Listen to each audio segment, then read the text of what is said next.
6절로부터 7절까지 한 절씩 교독하도록 하겠습니다. 헤로드 왕 때에 예수께서 유대 베들레헴에서 나심에 동방으로부터 박사들이 예루살렘에 이르러 말하되 유대인의 왕으로 나십니다. 어디 계시나? 우리가 동방에서 그의 별을 보고 그에게 경배하러 왔노라 하니 헤롯 왕과 온 예루살렘이 듣고 소동한지라. 왕이 모든 계획 대사들과 백성의 서기관들을 모아 그리스도가 어디서 나느냐 물으니 이르되 유대 베들레헴이 오니 이는 선지자로 이렇게 기록된 바 또 유대 땅 베들레헴아 너는 유대 고을 중에서 가장 작지 아니하도다. 내게서 한 다스리는 자가 나와서 내 백성 이스라엘의 목자가 되리라 하였음이니이다. 같이 읽겠습니다. 이에 헤롯이 가만히 박사들을 불러 별이 나타난 때를 자세히 묻고 아멘. 예, 성가.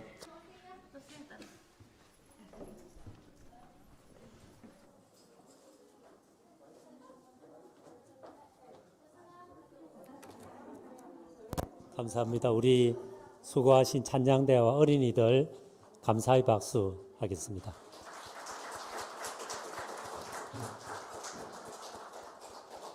특히 어른들뿐만 아니라 우리 어린이들이 같이 예배드리는 너무 좋고 이게 교회다 그런 생각을 해보게 됩니다.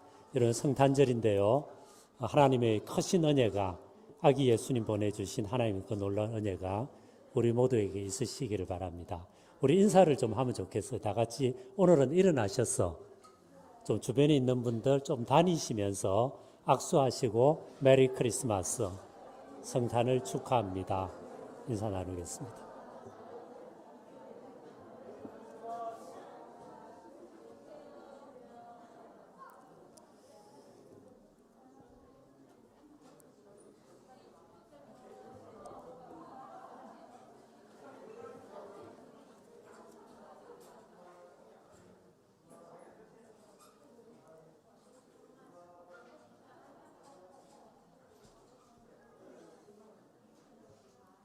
예, 성탄절의 묵상 이런 제목으로 말씀을 생각하겠습니다. 세 가지 말씀을 나누고 싶은데요. 첫 번째로 오늘 말씀은 예수님의 탄생을 말하면서 예수께서 헤롯 왕 때에 예수께서 탄생하셨다 이렇게 이야기합니다. 그리고 이 말만큼 예수님 당시의 상황을 잘 말해주는 표현도 없습니다. 헤롯은 어떤 사람입니까? 아주 악한 사람이었습니다. 그는 자기 장모를 죽이고 자기 아내를 죽이고 그리고 자기 왕위를 위협한다고 생각해서 아들 셋을 차례차례 죽였던 인물입니다. 그러니까 부인과 자식까지 죽일 수 있는 분명히 비정상적이고 지극히 악한 그런 사람입니다. 그러니까 이런 사람이 다스리는 세상이 여러분 어땠겠습니까? 당연히 폭력과 고통과 눈물과 부정의와 아픔이 온 세상을 가득 찼을 것입니다. 실제로 마태복음을 보면은 이제 헤롯이 아기 예수가 태어나는 것을 알고 2살 이하의 아이들은 그 지경에 있는 아이들 다 죽여라 이런 이야기를 할 정도의 잔혹한 인물임을 알게 됐습니다.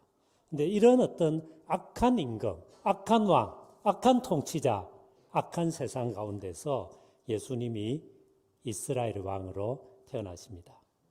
이 왕은 헤롯과 너무나 다르죠. 헤롯은 무력으로 폭력으로 세상을 다스리지만 이분은 긍휼과 자비로 사람들을 세워주십니다. 이분 헤롯은 나의 편과 너의 편을 나눈 다음에 이런 차별과 배제에 근거해서 세상을 자기 뜻대로 이끌어간다면 이 새로운 왕은 모든 차별을 없애고 모든 사람을 사랑하고 모든 사람을 받아들이며 특별히 연약한 자를 세워서 더불어 함께 살아가는 세상을 말씀하십니다. 그래서 오늘 우리는 두 종류의 왕이 있는 것을 깨닫게 됩니다. 헤롯이라고 하는 왕, 예수라고 하는 왕. 그리고 마태복음 끊임없이 예수님이 왕이시다. 예수가 진짜 왕이다. 이 세상을 다스리는 이는 헤롯도 아니고 빌라도도 아니고 로마 황제도 아니고 예수께서 진짜 왕이시다. 그걸 끊임없이 강조하는 것이 마태복음입니다. 그러나 우리 이것을 알고 고백하지만 현실적으로 보면은 예수님이 다스리기보다 헤롯 같은 이가 다스리는 것 같은 현실을 느끼게 됩니다. 우리 사회 속에는 여전히 가진 자의 갑질이 곳곳에 있습니다. 못 가진 사람의 억울한 눈물, 고통이 있습니다. 그리고 이 모든 인간이 같이 사회를 만들어 살다 보면 서로 생각이 다르기 때문에 의견을 서로 조율해서 공동의 목표를 향해서 같이 걸어가려고 만드는 것이 정치의 기능이죠. 정치는 대단히 중요한 것인데, 그러나 우리가 현실을 바라볼 때 대통령부터 시작해서 여권이든 야권이든 이와 같은 올바른 선한 기능을 잘 감당하고 있는 것 같지는 않습니다. 오히려 자기 계층, 자기 정당의 이익만을 끊임없이 지향하면서 상대방을 악마화하고 싸우고 있는 모습을 바라게 됩니다. 헤롯이 여전히 강하게 작동을 하고 있는 것이죠.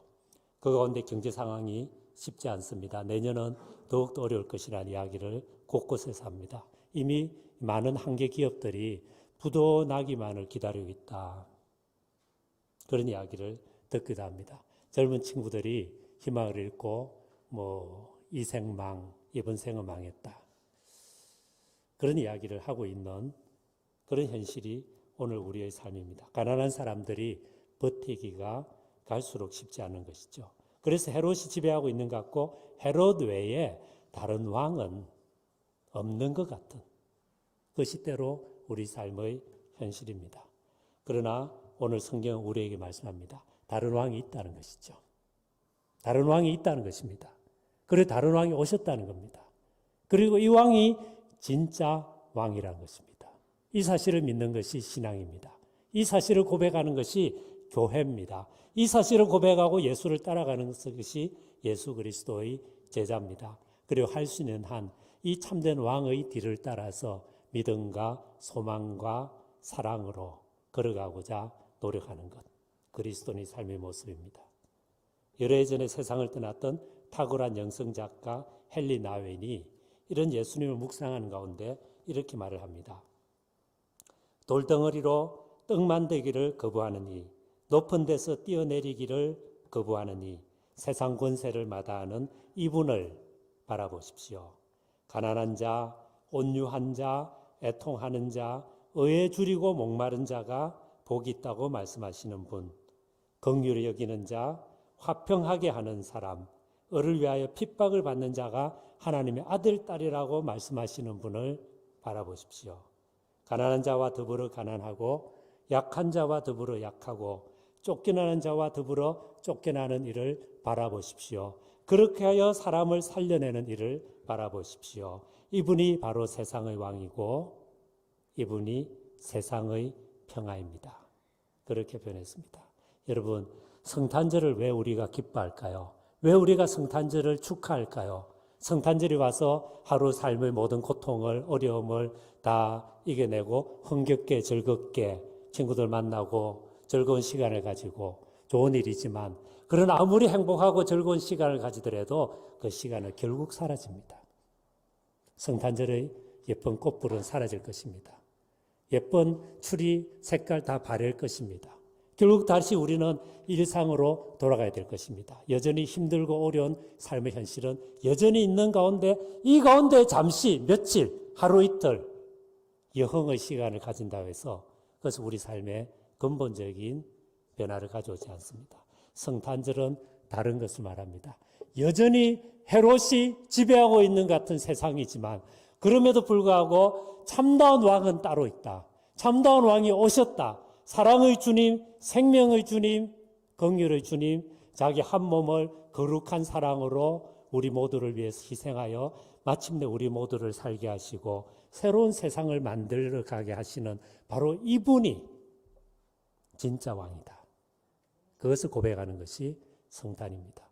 우리가 이것을 고백할 수 있다면, 이걸 체험할 수 있다면, 이걸 삶 속에서 살아갈 수 있다면 이걸 삶 속에서 구체적으로 살아낼 수 있다면 우리 개개인의 삶은 물론 바뀔 것입니다.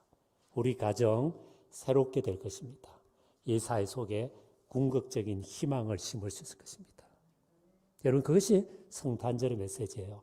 헤롯이 아니라 예수께서, 폭력이 아니라 사랑이, 비진리가 아니라 진리가, 억압이 아니라 섬김이 결국은 세상의 근본적인 힘이고 세상을 그렇게 바꿀 것입니다 라고 믿는 것, 그것이 여러분 성탄의 의미입니다. 아기 예수님, 우리 모두의 마음속에 깊이 찾아오는 성탄절이 되시기를 축원합니다. 그렇게 하려면 우리들 속에 깊이 들어있는 헤롯이 작아지고 쫓겨나야 돼요.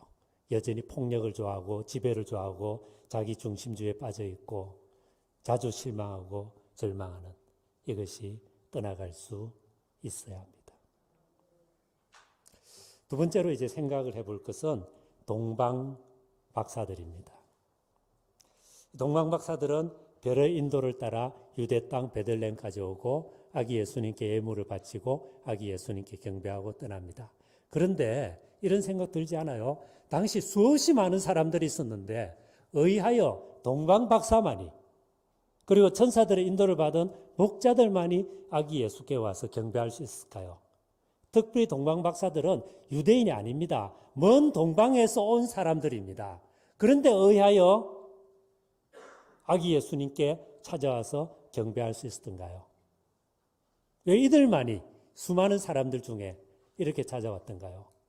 이렇게 물어보면은 아마 그 이유는 이들이 하늘을 계속 쳐다보고 있었던 사람이기 때문에 그랬을 것입니다. 이들은 아마 점성술사였을 가능성이 많죠. 하늘의 별을 보고 개인과 가정과 사회와 역사의 방향을 점을 치는 사람들입니다. 그 가운데서 그들이 어느 날 너무나 아름답게 빛나는 별을 봅니다. 저와 같은 별은 무엇인가 세상을 근본적으로 바꿀 어떤 구원자를 가리키는 별이라고 생각하고 따라와서 마침내 아기 예수를 만나고 아기 예수에게 경배합니다. 다른 말로 바꾸면 이들이 하늘을 쳐다보고 있었기 때문에, 하늘을 쳐다보고 살았기 때문에 예수님을 만나고 경배할 수 있었습니다. 그들이 보통 사람들처럼 땅만 쳐다보고 있었다면 결코 아기 예수를 예배하는 영광을 누릴 수 없었을 겁니다. 우리 역시 마찬가지죠. 하나님의 구원을 체험하고 그 은혜 안에 살려면 우리 역시 이따금씩이라도 하늘을 쳐다보며 살아야 합니다. 골로새서 3장 1절은 말합니다. 그러므로 너희가 그리스도와 함께 다시 살리심을 받았으면 위의 것을 찾으라. 거기는 그리스도께서 하나님 우편에 앉아 계시느니라. 위의 것을 생각하고 땅의 것을 생각하지 말라. 이는 너희가 죽었고 너희 생명이 그리스도 예수 안에 감추어졌습니다. 그렇게 이야기합니다. 예수 그리스도께서 십자가에 돌아가실 때 우리는 죄에 대해 죽었습니다. 예수께서 부활하실 때 우리는 하나님의 아들, 딸로 태어났습니다. 예수께서 십자가에 죽으실 때 우리의 죄와 정욕과 어리석음과 우리 세상적인 야심 역시 죽었고, 예수께서 부활하실 때 우리는 하나님의 구원을 입고 하나님의 축복을 입고 성령 안에서 살아가는 하나님의 소중한 아들, 딸로 다시 태어났습니다. 그래서 이제 하나님께서는 이렇게 새로 태어난 우리를 향해서 원하시는 삶은 위를 쳐다보며 살아가는 삶입니다. 실제로 그리스어로 사람을 안트로포스 이런 단어로 표현하는데요. 이 안트로포스라고 하는 단어 뜻이 위를 쳐다보며 걷는 존재 이런 뜻입니다. 위를 쳐다보며 걷는 존재. 아마 그리스 사람들 이런 식으로 사람을 표현했던 것은 다른 동물과 비교해 볼 때 인간이 특징이 나타나서 그랬던 것 같습니다. 여러분 동물들을 보시면은 거의 대부분의 동물들이 땅을 쳐다보면서 걸어 다닙니다. 그렇죠? 소도, 돼지도, 개도 땅을 보며 갑니다. 이 닭은 그냥 정면을 쳐다봅니다. 그렇죠? 그러나 우리 인간은 어떻게 합니까? 땅을 쳐다보면 걷습니다. 그리고 앞을 쳐다봅니다. 그러나 다른 동물과 다른 건 뭡니까? 인간의 목뼈가 조금 구조가 달라서 위를 쳐다볼 수 있잖아요. 요 위를 한번 쳐다보세요. 천정 한번 쳐다보여지죠? 위를 쳐다보며 위에서 내려오는 말씀에 붙잡히며 위에서 주는 비전에 마음이 뜨거워지며 그리고 그 세계를 향해서 걸어가도록 우리 인간이 만들어졌습니다. 동방 박사들이 하늘을 쳐다본 사람이었어요. 그러다 보니까 별을 만나고 별의 인도 따라 하나님의 아들을 만나고 예배합니다. 우리 역시 마찬가지예요. 한 번씩 고개를 들어서 하늘을 봐야 돼요. 하나님과 그 뜻을 물어야 됩니다. 그럴 때 우리는 인간입니다. 그럴 때 우리는 소중합니다. 그럴 때 우리 인생은 의미가 있습니다. 그럴 때 정말로 내 인생에 가장 큰 만족이 있습니다. 여러분, 돈이, 건강이, 사람들의 인정이 우리 인생에 다 필요하죠. 그러나 우리 모두 경험하듯이 그것들 우리에게 만족도 주고 기쁨도 주고 행복도 가져오지만 언제나 유한하고 일시적인 행복이라는 것을 다 경험하지 않았습니까? 그러나 하나님이 주시는 기쁨이 있어요. 힘들지만 어렵지만 고통이 있지만 아픔이 있지만 내 인생에 해결되지 않는 문제 여전히 있지만 그러나 위로부터 하늘로부터 주어지는 위로가 있습니다. 위로부터 하늘로부터 주시는 은혜와 축복, 변화, 행복이 있습니다. 사실은 그것이 있으면 우리는 살아요. 하늘을 쳐다보며 살아가는 사람. 동방박사처럼. 그런 사람들이 되어야 될 것입니다. 실상 이스라엘 예언자들은 바로 이 하늘을 쳐다보게 된 사람들이죠. 그들은 어찌어찌 하다 보니 하늘이 보였습니다. 어찌어찌 하다 보니 하나님을 만나게 됐어요. 그리고 그들이 바라본 하나님, 그들이 만난 하늘의 세계가 이 우리가 살아가는 현실 세계와 너무나 차원하기 때문에 이 하나님의 관점으로 현실 세계를 바라보니까 이 현실을 도저히 견딜 수가 없어서 그들 마음속에 불이 타올랐습니다. 이 불을 견딜 수가 없어서 그들은 입을 열어서 여호와께서 말씀하신다. 하나님이 말씀하신다. 이스라엘에 들으라. 만군의 주께서 말씀하신다. 이렇게 외치면서 살아갈 수밖에 없었던 하늘이 보였던 사람들입니다. 무엇보다도 우리 예수님이 이런 분이었습니다. 바로 이 하늘에 붙잡혔기 때문에 하나님의 비전이 예수님의 일생을 이끌어갔기 때문에 그는 하나님과 온전히 하나 된, 그래서 예수를 보면은 온전히 하나님이 보여버린 그 예수는 하나님 나라를 선포하며 살았던 것입니다. 우리 역시 마찬가지입니다. 우리는 예수님을 믿기로 한 사람들입니다. 예수님을 따르기로 결단한 사람들입니다. 나를 따라오너라.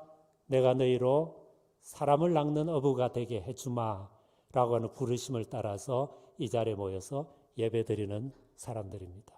우리는 예언자처럼은 될 수 없을 것입니다. 예수님만큼은 도저히 가까이 갈 수 없을 것입니다. 그러나 흉내는 낼 수 있습니다. 우리 마음이 청결해져서 이따금씩 고개를 들어서 하늘을 쳐다보는 사람. 하나님의 말씀에 우리 인생의 주파수를 맞춰보는 사람. 그래서 주파수가 잘 맞아서 거기서 들리는 음성 따라 할 수 있는 대로 조금씩 순종의 길을 걸어갈 때 우리 인생은 너무나 많이 바뀌어갈 것입니다. 그래서 성탄절이 한 해 거의 끝 무렵에 있는 이것이 참 의미심장합니다. 지난 한 해 어떻게 살아왔든지, 지난 한 해 어떻게 살아왔든지, 이제 이 성탄절을 기점으로 연말, 연시가 시작이 됩니다. 우리가 이렇게 기도할 수 있지 않겠습니까? 하나님, 저는 여전히 땅을 보고 살 수밖에 없습니다. 기껏해야 그저 고개를 들어서 앞을 좀 쳐다볼 뿐입니다. 그러나 이런 저지만 하늘을 보기를 원합니다. 하늘을 보여주옵소서. 하늘을 열어주시옵소서. 하나님 말씀과 그 뜻이 나에게 보이게 하여 주옵소서. 그리고 그 빛을 가지고 그렇게 보인 것을 가지고 다시 나의 땅을 쳐다보며 보며 사는 나의 삶, 앞을 보며 살아가는 나의 삶을 새롭게 끊임없이 재교정하도록 저를 도와 주옵소서. 우리는 적어도 그렇게 기도하며 살아갈 수 있습니다. 그리고 그렇게 기도하며 살아갈 때 결국 우리 인생은 아름다울 것입니다. 성공적일 것입니다. 행복할 것입니다. 나이가 몇 살이든지, 지금 건강이 어떻든지, 경제 형편이 어떻든지, 지금 내 삶을 힘들게 하고 있는 문제가 있다 하더라도, 그럼에도 불구하고, 아니 오히려 그런 것들 때문에 우리는 하늘을 쳐다볼 수 있습니다. 안트로포스, 하늘을 쳐다보는 사람이 될 수 있습니다. 로마 가톨릭 교회 수도사들은 성모일도라고 하여 하루에 7번씩 20분에서 30분씩 찬양, 시편 낭송, 기도, 복음서 낭송, 그리고 다시 기도, 이런 순서로 이루어진 기도 시간을 가집니다. 어떤 전통은 3번, 어떤 전통은 5번, 성 도미니크가 세운 도미니칸 수도원 같은 하루에 7번을 이렇게 합니다. 우리 개신교회도 형태는 다르지만 하고 있죠. 새벽 기도를 합니다. 큐티를 합니다. 성경 공부를 합니다. 예배를 드립니다. 개인 묵상 시간을 가집니다. 그리고 이처럼 하늘을 볼 때, 하늘을 쳐다볼 수 있을 때, 하늘이 보일 때, 하나님의 음성이 들릴 때 우리는 이 세상을 정말 이끌어가는 이는 헤롯이 아니라 하나님의 아들이신 예수님임을 알게 됩니다. 그리고 그분의 손을 붙잡고 그분과 함께 세상을 다시 바꾸는 사람이 되고, 그렇게 한 교회는 세상이 어찌할 수가 없습니다. 그런 교회는 세상을 바꿉니다. 세상을 변화시킵니다. 눈을 들어 하늘을 보고 위의 것을 찾는 그런 축복이 이 성탄의 계절에 있으시길 바랍니다. 마지막 3번째로 생각해 볼 것은 동방 박사들을 인도해 온 별입니다. 이 별이 있기 때문에 박사들은 예수님이 계신 곳까지 올 수 있었습니다. 긴 여행이었고 중간에 많이 힘들었을 것이고 포기하고 싶을 수도 있었을 것인데, 그때마다 그들의 머리 위에는 별이 반짝반짝 아름답게 빛나고 있었기 때문에 끝까지 경주를 경주하여 완주하고 아기 예수님께 경배를 드릴 수가 있었습니다. 그런데 막상 아기 예수님을 만나고 아기 예수님을 앞에 섰을 때 그들이 예배했던 것은 별은 아닙니다. 뭡니까? 아기 예수를 경배한 거죠. 별은 그때까지만 인도하면 되는 겁니다. 그때까지만 인도하면 별의 임무는 끝입니다. 정작 주인공은 예수님입니다. 무슨 말일까요? 오늘날 이 별은 누굴까요? 어떻게 보면은 교회 안에서 교회를 섬기는 우리 모두는 다 별입니다. 당장 오늘 우리가 이렇게 예배를 드리지만 이 한 번의 예배를 드리기 위해서도 많은 사람의 수고가 있었지 않습니까? 어서 준비하는 분들, 그리고 유튜브 방영을 하기 위해서 애를 쓰시는 분들, 주보를 나눠주시는 분들, 음식 준비를 오늘 특별히 좀 식사하신다니까 희망이 좀 있죠? 식사 준비해 주시는 분들, 사회자, 기도자, 말씀 전하는 이 모두 별입니다. 서로를 향해서 별입니다. 서로 섬기는 사람들입니다. 그리고 이런 별이 있기 때문에 결국 우리는 하나님을 만납니다. 예수에게 경배합니다. 그러나 중요한 건 뭡니까? 별은 참된 우리 예배의 대상이신 예수님을 향해서 인도할 뿐입니다. 하나님을 향해서 인도할 뿐입니다. 그리고 거기까지 하면 별은 별로서 역할을 다하는 것입니다. 그래서 여러분, 주인공이 되려고 해서는 안 됩니다. 주인공은 따로 있습니다. 별은 동방박사들 만나고 동방박사들 아기 예수께 인도하고 다시는 성경에 등장하지 않습니다. 그렇죠? 동방박사들 역시 아기를 만나고 그에게 경배한 다음 역사의 무대에서 사라집니다. 다시는 성경 어디에도 동방박사 이야기 나오지 않습니다. 우리도 그렇게 해야 됩니다.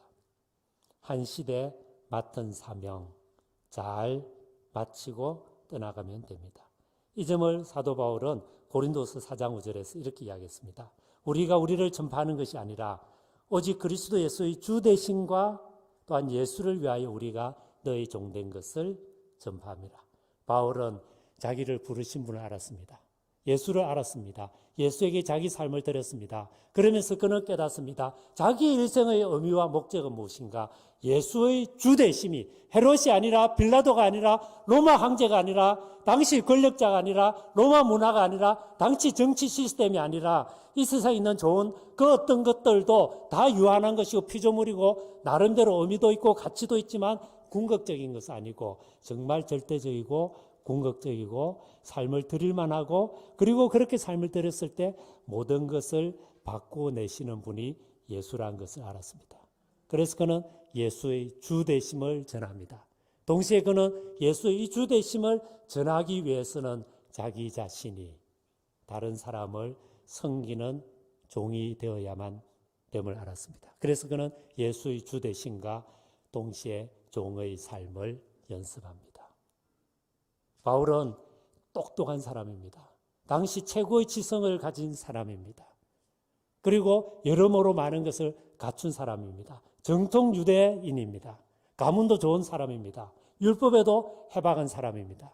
그러나 그는 이 모든 것을 다 자기 자신을 위해 쓰기보다 예수 그리스도의 주 되심을 드러내는데 썼습니다. 예수 그리스도를 위하여 그 주 되심을 향하여 그리고 이를 위해서 기꺼이 종이 되는 삶. 그는 스스로 빛나는 별이 되기보다 그리스도를 가리키는 사람이 되고자 했습니다. 그리고 그렇게 하다 보니 이분 자신이 별이 되어버렸습니다. 이분 자신이 빛나는 별이 되어버렸습니다. 그래서 우리는 성경을 읽으면서 그 역사 속에서 바울은 끊임없이 소환되고 연구되고 그리고 바울에 대해서 이야기가 끊임없이 되고 있는 것이죠. 무슨 말일까요? 우리는 모두 의미 있는 인생 살고 싶습니다. 우리 인생이 가치가 있기를 원합니다. 왜 나이가 들고 내가 할 수 있는 것이 적어질수록 서글픈 생각이 들까요? 결국 그것은 뭐냐면 나라고 하는 이 소중한 존재가 약해지고 결국은 소멸될 것이라는 그 두려움이 불안이 있는 것이죠. 우리 모두 속에는 알게 모르게 결국은 내가 소멸되고 무의미의 그 어둠 속으로 떨어질 것에 대한 깊은 두려움이 있는 것입니다. 그러다 보면 우리가 하는 것은 뭡니까? 건강을 위해서 또 돈을 많이 모으고 사람들의 인정을 받고 뭔가 어떤 업적을 쌓고 성취를 쌓고 끊임없이 자기 자신의 인생을 중심으로 해서 바벨탑을 쌓아갑니다. 그러나 여러분, 자기를 중심해서 쌓아온 모든 탑은 결국 무너집니다. 세월이 갑니다. 건강 약해집니다. 가진 돈도 사라집니다. 사람들 인정 떠나갑니다. 옛날에는 쉽게 할 수 있었던 일, 이제는 할 수 없습니다. 결국은 다 소멸됩니다. 자기 자신을 위해서 쌓아왔던 것은 그것이 무엇이든지 다 무너집니다. 그러나 여기 바울처럼 예수 그리스도의 주 되심과 그를 위하여 내가 사람들의 종이 되는 삶. 진정한 별인 예수 그리스도를 전파하기 위해서 그 별을, 그 예수 그리스도를 온전히 가리키고 있을 때 그 자신도 별이 됩니다. 우리도 별이 됩니다. 별과 같이 빛나는 사람들 될 수 있는 길은 진리이고 생명이고 사랑이신 그분을 드러낸 만큼, 꼭 그분을 드러낸 그만큼만 우리는 빛나는 별이 됩니다. 그리고 이렇게 보면은 여러분 얼마나 오래 살았느냐? 얼마나 많은 업적을, 세상적인 업적을 쌓았느냐? 이것이 중요하지 않음을 봅니다. 결국 모든 것을 판단하시는 분은 하나님이시기 때문에 하나님이 모든 것의 기준이고 판단자이기 때문에 그분의 판단 앞에서 제대로 평가를 받을 수 있으면 우리 인생은 아름다운 것입니다. 인생의 길이, 세상적인 업적 중요하잖아요. 실제로 너무나 짧게 살아도 너무나 풍성한 삶을 산 사람이 있고 아주 길게 살아도 초라한 인생이 있습니다.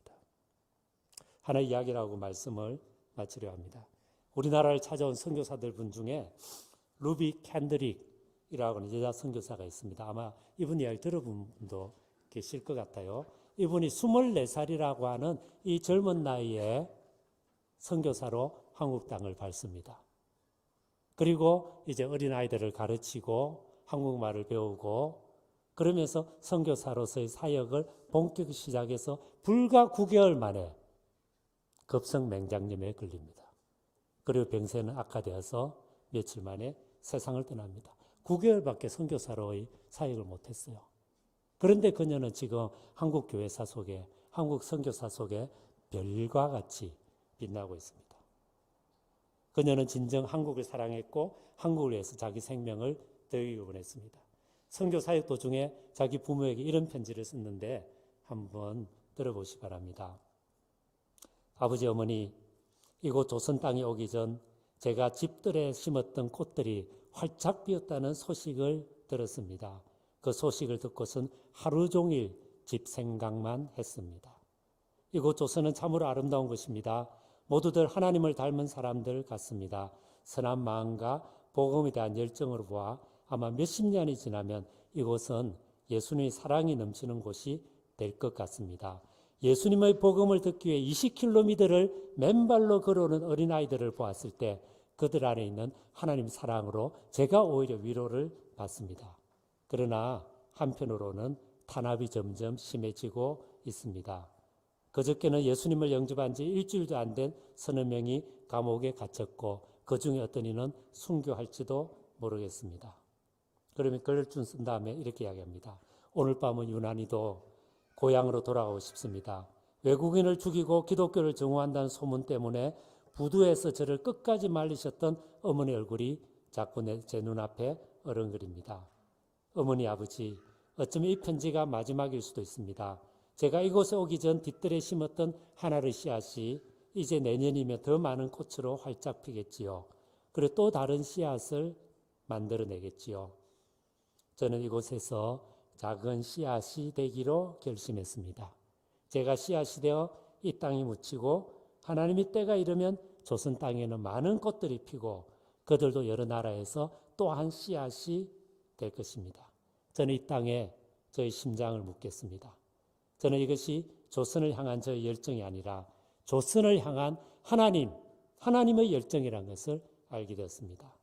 아버지 어머니 사랑합니다. 많이 보고 싶습니다. 이 편지는 끝나요. 느낌이 오십니까? 24살 젊은 처녀아이가 복음에 대한 열정으로 한국 땅을 왔습니다. 한국 사람들을 섬깁니다. 사랑합니다. 그러면 감동합니다. 내 일생을 이 나라에 복음을 위해서 이 사람들을 섬기다가 죽고 싶다 결심합니다. 그러나 아직까지 젊은 처녀아이입니다. 고향으로부터 소식이 옵니다. 자기가 올 때 심었던 씨앗이 꽃이 피었다라는 걸 보고 고향이 그립습니다. 집이 그립습니다. 아버지 어머니가 보고 싶습니다. 그러나 다시 마음을 추스립니다. 내가 왜 여기 와 있는가? 예수 그리스도와 그 복음을 위해서 나는 살기 위해서 이곳에 왔다. 그리고 이 조선 사람, 조선 땅을 가장 깊이 사랑하며 살겠다. 결단합니다. 그리고 불과 9개월 후에 세상을 떠나게 됩니다.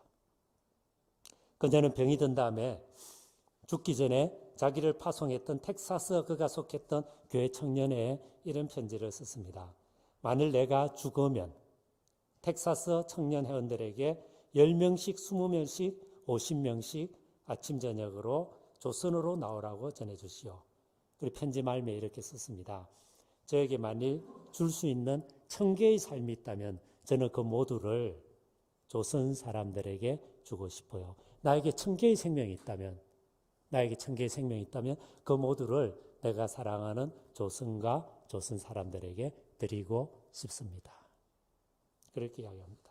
이 편지를 보내고 얼마 지나지 않아서 그녀는 세상을 떠납니다. 그리고 그녀가 죽었다는 소식은 곧 그녀를 파송하고 기도하고 있던 그 교회 청년부에 전해집니다. 장소가 눈물바다가 되고 그녀의 죽음에 도전을 받은 청년들 20명이 그 교회에서 해외 선교사로 났습니다. 그리고 그 중에 서너 명은 한국으로 옵니다. 그녀의 묘지는 지금 서울 동작구 양화진 외국인 선교사 묘지에 있습니다. 그녀의 묘지 비석에는 그녀가 남긴 마지막 말이 새겨져 있습니다. 저에게 만일 줄 수 있는 1000개의 삶이 있다면 저는 그 모두를 한국 사람들에게 주고 싶어요. 한국을 사랑하고 한국 사람들을 사랑하고 복음을 사랑하고 예수 그리스도의 삶을 드린 여러분 24살에 와서 25살에 죽은 너무나 짧게 죽은 그러나 인생의 가치는 그의 생명의 길이하고 정비례하지 않습니다. 그녀는 짧은 삶을 살아갔지만 밤하늘의 어떤 별보다도 영롱하게 빛납니다. 그리고 그 빛을 통해서 수많은 사람들이 길을 찾고 희망을 찾고 깊은 감동을 줍니다. 우리 역시 마찬가지예요. 인생의 가치는 얼마나 오래 살았느냐에 달려있지 않습니다. 얼마나 세상적인 성공을 했느냐에 달려있지도 않습니다. 궁극적인 판단자는 하나님이시기 때문에 예수 그리스도와 그 복음을 위해서 살아가는 삶, 교회를 섬기는 삶, 부모로서 아버지로 어머니로서 자녀를 잘 양육하는 삶, 인생에 맡겨진 책무를 성실히 감당하면서 그 가운데서 별과 같이 살아가는 삶. 결국 그것만이 결국 남을 것입니다. 한 해가 얼마 남지 않았습니다. 곧 새해가 올 것입니다. 그리고 여기 계신 분, 특별히 연세가 드신 분들, 건강도 좋지 않고 남은 삶이 얼마 되지 않아서 안타깝고 어려운 문제 여전히 있을 것입니다. 그러나 여러분, 남은 삶 우리 모두 잘 살 수 있습니다. 가치 있게 살 수 있습니다. 의미 있게 살 수 있습니다. 목적을 가지고 살 수 있습니다. 선한 열매를 맺으며 살 수 있습니다. 별과 같이 빛나며 살아갈 수 있습니다. 그러기 위해서 헤롯이 다스리는 세상 속에서 헤롯이 다스린 것 같은 세상 속에서 가끔씩이라도 고개를 들어 하늘을 쳐다보고 하나님의 말씀에 붙잡힐 일입니다. 그리고 그 말씀이 인도하는 따라 조그만 성김과 사랑의 길을 걸어가는 별과 같은 삶. 그래서 결국은 그 모든 것이 예수 그리스도께 지향해 갈 때 우리 삶은 아름다울 것입니다.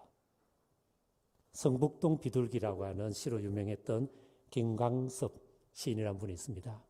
이분이 중년에 큰 병에 걸립니다. 그리고 아주 힘든 과정을 거쳐서 회복됩니다. 그 다음 이런 말을 남깁니다. 나는 항상 인생이 너무 짧다고 생각했다. 그러나 큰 병에 걸려서 회복된 다음에 다시 보니 인생이 짧지만은 않았다.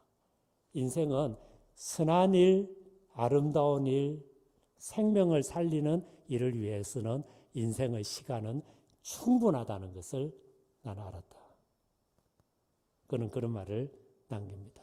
성탄절을 맞이하여서 아기 예수님 축복이 우리 모두에 있길 바랍니다. 그리고 또한 생명을 살리는 예수께 사람들을 인도하는 이 세상에 하나님의 나라를 심는 그 일에 우리의 삶이 귀하게 드려지기를 축원합니다.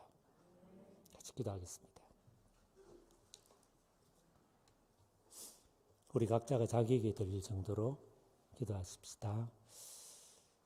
아기 예수님 오신 성탄절 저희 마음속에 예수님 끊임없이 새롭게 탄생하셔서 이 예수를 신뢰하며 믿음, 소망, 사랑의 길 잘 걸어가게 하여 주옵소서. 기도하겠습니다.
거룩하신 주님, 세상을 살아가다 보면 헤롯이 여전히 세상을 지배하고 있는 것 같은 느낌이 들 때가 있습니다. 그럴 때 우리 모두 눈을 들어 하늘을 보고 고개를 들어 하나님의 보좌를 보면서 예수 그리스도께서 왕이시고 예수께서 진짜 왕이시고 예수께서 다스리시며 결국은 하나님 뜻이 이루어질 것을 믿는 믿음 갖게 하여 주옵소서. 그 믿음을 가지고 우리가 처 있는 장소에서 크든 작든 여러 역할을 할 수 있도록 사람들에게 생명을 전하고 사랑을 전하고 생명을 살려내고 맡은 책임을 다하고 하나님 나라를 일구어 가는 그런 사람 되도록 은혜를 더하여 주옵소서. 예수 그리스도 이름으로 기도드립니다.